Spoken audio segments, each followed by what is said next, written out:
बहुत समय पहले की बात है। किसी नगर में एक बेहद प्रभावशाली गुरु रहते थे। उनके पास शिक्षा लेने हेतु कई शिष्य आते थे। एक दिन एक शिष्य ने गुरु से सवाल किया, स्वामी जी, आपके गुरु कौन है? आपने किन गुरु से शिक्षा प्राप्त की है? गुरु शिष्य का सवाल सुन मुस्कुराए और बोले, मेरे हजारों गुरु हैं। यदि मैं उनके नाम गिनाने बैठ जाऊं तो शायद महीनों लग जाए, लेकिन फिर भी मैं अपने 3 गुरुओं के बारे में तुम्हें जरूर बताऊंगा।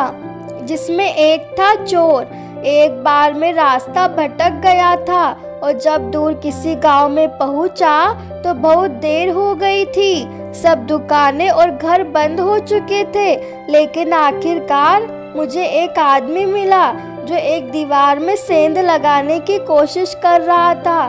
मैंने उससे पूछा कि मैं कहाँ ठहर सकता हूँ, तो वो बोला कि आधी रात हो गई है, इस समय आपको कहीं आसरा मिलना बहुत मुश्किल होगा, लेकिन आप चाहे तो मेरे साथ ठहर सकते हो। मैं एक चोर हूँ और अगर एक चोर के साथ रहने में आपको कोई परेशानी नहीं होगी तो आप मेरे साथ रह सकते हैं। वह इतना प्यारा आदमी था कि मैं उसके साथ 1 महीने तक रह गया। वह हर रात मुझसे कहता कि मैं अपने काम पर जाता हूँ, आप आराम करो, प्रार्थना करो। जब वह काम से आता तो मैं उससे पूछता कि कुछ मिला तुम्हें, तो वह कहता कि आज तो कुछ नहीं मिला, पर अगर भगवान ने चाहा तो जल्द ही जरूर कुछ मिलेगा। वह कभी निराश और उदास नहीं होता था, हमेशा मस्त रहता था। जब मुझे ध्यान करते हुए सालों साल बीत गए थे और कुछ भी नहीं हो रहा था, तो कई बार ऐसे क्षण आते थे कि मैं बिल्कुल हताश और निराश होकर साधना वादना छोड़ लेने की ठान लेता था। और तब अचानक मुझे उस चोर की याद आती जो रोज कहता था कि भगवान ने चाहा तो जल्द ही कुछ जरूर मिलेगा। और मेरा दूसरा गुरु एक कुत्ता था। एक बहुत गर्मी वाले दिन मैं बहुत प्यासा था और पानी के तलाश में घूम रहा था कि एक कुत्ता दौड़ता हुआ आया। वह भी प्यासा था। पास ही एक नदी थी। उस कुत्ते ने आगे जाकर नदी में झांका तो उसे एक और कुत्ता पानी में नजर आया, जो कि उसकी अपनी परछाई थी।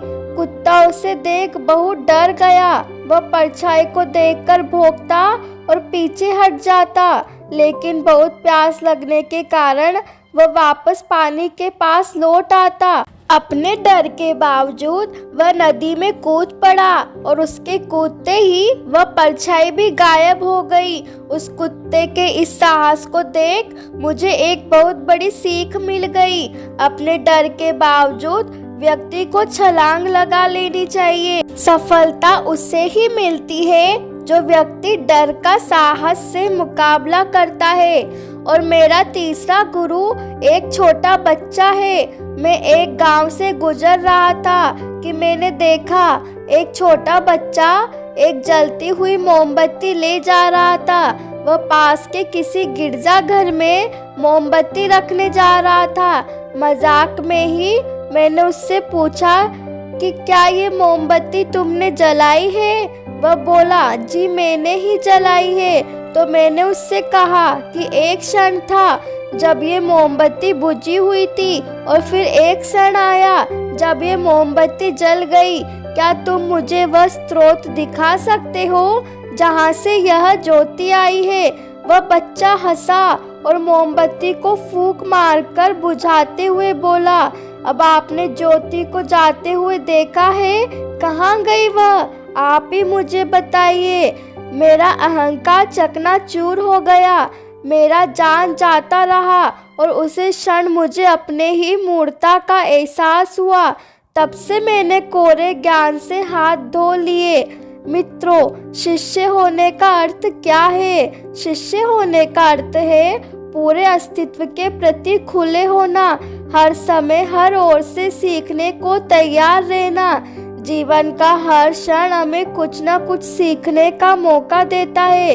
हमें जीवन में हमेशा एक शिष्य बनकर अच्छी बातों को सीखते रहना चाहिए। यह जीवन हमें आए दिन किसी न किसी रूप में किसी गुरु से मिलाता रहता है।